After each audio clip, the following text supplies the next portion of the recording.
കൊല്ലത്തിന് വേറിട്ടൊരു അനുഭവം ഒരുക്കുകയാണ് ആശ്രാമം 8 പോയിന്റ് ആർട്ട് കഫേയിൽ നടക്കുന്ന ദ്വിദിന പെയിന്റിംഗ് ചിത്രത്തുന്നൽ പ്രദർശനം. 13, 14 തീയതികളിൽ രാവിലെ 11 മുതൽ 7 വരെയാണ് പ്രദർശനം. കൊല്ലത്തെ പ്രസിദ്ധമായ ഷൺമുഖം സ്റ്റുഡിയോ ഉടമയായിരുന്ന സുന്ദരത്തിന്റെ ഭാര്യ ഉമാറാണി ഷൺമുഖത്തിന്റെ ചിത്രത്തുന്നൽ വർക്കുകളും 30 വർഷം TKM കോളേജിൽ മലയാളം അധ്യാപികയായിരുന്ന ശാന്ത ടീച്ചറിന്റെ പെയിന്റിങ്ങുകളുടെ പ്രദർശനവുമാണ് ആ എന്ന പേരിൽ നടക്കുന്നത്. അധ്യാപികയായ ടീച്ചർക്ക് ഈ ചിത്രകലയിലേക്ക് ഒരു വഴി എങ്ങനെയാണ് തുറന്നത്? അല്ലാതെ ഇപ്പോഴല്ല എനിക്കത് വഴി തുറന്നത്. ഞാൻ വളരെ 68-ലൊക്കെ ഞാൻ വരയ്ക്കുമായിരുന്നു. വെക്കേഷൻ സമയത്ത് ഒക്കെ കുറേ പടം സാധാരണ പേപ്പറിൽ വരയ്ക്കുമായിരുന്നു. പക്ഷേ അത് കഴിഞ്ഞ് കുറേ വർഷം ഞാൻ ഒന്നും ചെയ്തില്ല. കുടുംബം, ജോലി തുടങ്ങിയിട്ടുള്ള കാര്യങ്ങളായിട്ട് ഞാൻ ഒന്നും ചെയ്തിട്ടില്ല. പിന്നെ തിരുവനന്തപുരത്ത് താമസമാക്കിയപ്പോഴാണ് കലാഗ്രാമം എന്നൊരു സ്ഥാപനമുണ്ട്, MCBSൻ്റെ കലാഗ്രാമം. അവിടെ എൻ്റെ കൊച്ചുമോള് പോയിട്ട് മോള് പറഞ്ഞു, പ്രായം അവിടെ ഒരു പ്രശ്നമല്ല, അമ്മമ്മ വന്ന് ജോയിൻ ചെയ്യുമെന്ന് പറഞ്ഞു. അപ്പോൾ ഈ കലയോടുള്ള എൻ്റെ പഴയ ആഗ്രഹം വീണ്ടും വന്നിട്ടാണ് ഞാനൊരു ചിത്രം വരയ്ക്കാനായിട്ട് അവിടെ പോയി ചേർന്നു. അപ്പോൾ എൻ്റെ ഗുരുനാഥൻ രാജീവ് സാറുണ്ട്. അദ്ദേഹം എനിക്ക് വേണ്ടുന്ന നിർദ്ദേശങ്ങളെല്ലാം തന്ന് എനിക്ക് വേണ്ട പ്രോത്സാഹനം തന്നു.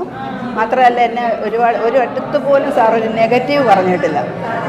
അപ്പോൾ അങ്ങനെ ചെയ്യാനുള്ളൊരു അങ്ങനെ പടം വരയ്ക്കാനുള്ളൊരു പ്രചോദനം കിട്ടി. അങ്ങനെ അങ്ങ് വരച്ചു, ഇവിടം വരെ എത്തി. ആദ്യ പ്രദർശനമല്ലേ? ആദ്യ പ്രദർശനം. എന്ത് തരം ചിത്രം വരയ്ക്കാനാണ് ടീച്ചർ ഇഷ്ടപ്പെടുന്നത്? അങ്ങനെയില്ല, എനിക്ക് അങ്ങനെ ഒരു പ്രത്യേക കാറ്റഗറി എന്നില്ല. എന്നെ ആകർഷിക്കുന്ന ഏത് ചിത്രമായാലും അത് നോക്കാം. സീനറി ആയാലും പോർട്രേറ്റ് ആയാലും പിന്നെ അതുപോലെ ഇതിനുള്ള പടങ്ങൾ, ഇങ്ങനെ കഥകളി, അങ്ങനെ പ്രത്യേകിച്ചൊന്നും എനിക്ക് പറയാനില്ല. അല്ല, അത് ആഴ്ചയിൽ 2 ദിവസത്തെ ക്ലാസ് ഉണ്ട്. ആ 2 ദിവസത്തെ ക്ലാസ്സിൽ വരയ്ക്കും. ബാക്കി നമ്മൾ വീട്ടിൽ വന്നിരുന്ന് എൻ്റെ ബാക്കി പൂർത്തിയാക്കും. അങ്ങനെ ഏകദേശം ഒരു മാസം ഒരു പടം, ആ രീതിയിൽ ഒരു 2.5. എത്ര പടങ്ങൾ വരച്ചിട്ടുണ്ടാവും? ഒരു 25 പടങ്ങൾ വരച്ചിട്ടുണ്ട്. ഇത് പിന്നെ സ്റ്റിച്ച് ചെയ്തതൊക്കെ അതിനകത്തുണ്ട്. ബാക്കി 24 പടങ്ങൾ വരച്ചിട്ടുണ്ട്. ഞാൻ ഈ ചിത്രങ്ങളൊക്കെ ഞാൻ വരച്ചത് ഈ ഒരു സാറിൻ്റെ അനുഗ്രഹം കൊണ്ടും സഹായം കൊണ്ടും മാത്രമാണ്. എന്നെ രാജീവ് കൃഷ്ണൻ. അല്ല സാർ, ട്രിവാൻഡ്രമാണ്, പട്ടത്ത്.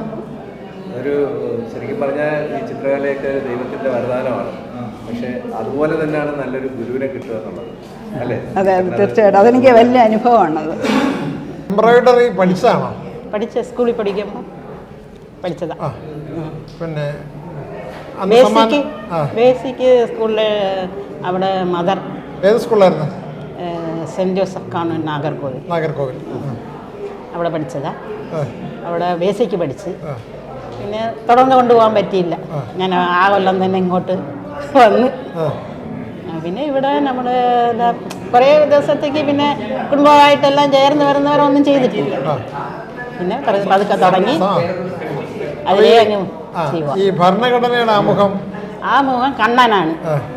കണ്ണൻ മകൻ, മൂത്ത മകൻ. പിന്നെ പ്രാക്കളം സ്കൂളിലെ ഹെഡ് മാസ്റ്റർ. പിന്നെ മാറ്റർ കൊണ്ടുവന്നിട്ട് ഇംഗ്ലീഷാണ് ആദ്യം കൊണ്ടുവന്നത്. അത് കൊണ്ടുവന്നിട്ട് നോക്കാൻ ചയ്ക്കാൻ പറ്റുമോ പറഞ്ഞ് ശ്രമിച്ചു നോക്കാം. അതേ പറ്റും. ഇത്രയും നമ്മൾ എഴുതിയിട്ടില്ല, 1-2 വാക്കുകൾ എഴുതിയിട്ടുണ്ട്. ഇത്രയും നമ്മൾ എഴുതിയിട്ടില്ല, ശ്രമിക്കാമെന്ന് പറഞ്ഞു. നോക്കിയപ്പം സായിറാം സഹായിച്ച്, ഒരുപാട് സഹായിച്ചു.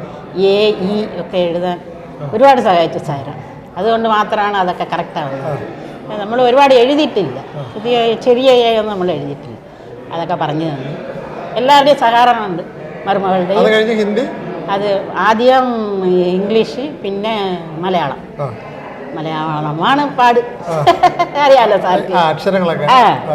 അത് എഴുതാം. എങ്ങനെ ഇത് ഓരോ എണ്ണുന്നത്? ഇപ്പം നമ്മൾ ഒരു ഇത് എഴുതും, ഒരു അക്ഷരം എണ്ണണം, പിന്നെ ഈ ഒരു വാക്ക് എണ്ണണം, പിന്നെ ഒരു സെൻറ്റൻസ് എത്ര ലൈനിൽ നിൽക്കുന്നു നമ്മൾ എണ്ണണം.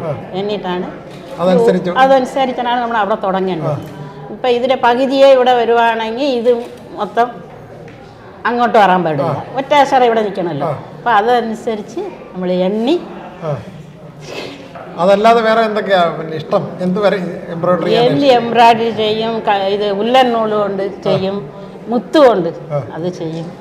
പിന്നെ ബാഗ്, വയർ ബാഗ്, മുത്തിട്ട് ബാഗ്, വയർ ബാഗുകൾ എല്ലാം.